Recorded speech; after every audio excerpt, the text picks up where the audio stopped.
got worse yesterday. Fill us in on everything we need to know going on in New York.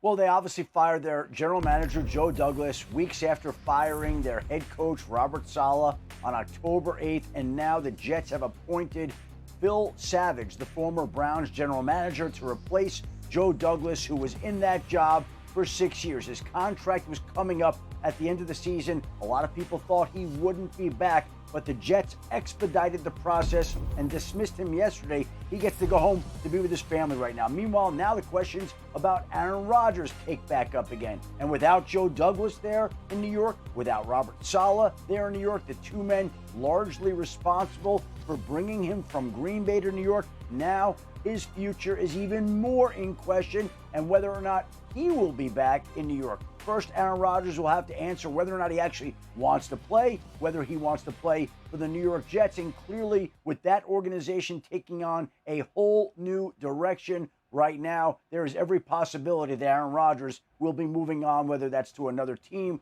or another line of work.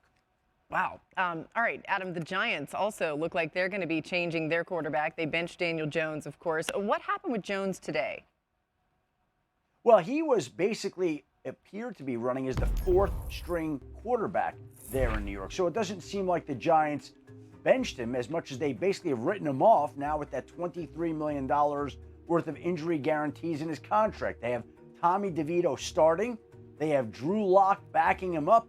And they signed Tim Boyle, the former practice squad quarterback, as the number 3. So Daniel Jones now has been relegated to being the number 4 quarterback in New York. And meanwhile, a short time ago, we mentioned George Kittle at the top of the show. There you see what he said to reporters today, Laura. I will be playing on Sunday against the Green Bay Packers. So after missing last Sunday's game against the Seahawks, the 49ers will get George Kittle back on Sunday against the Packers. He knows what time it is. He knows who they're playing, and he knows how important this game is to San Francisco. Yeah, earlier when you were telling us about him and how maybe, they were being precautionary, I thought, knowing Kittle, he's probably going to find a way to play in this one. Great stuff, Adam.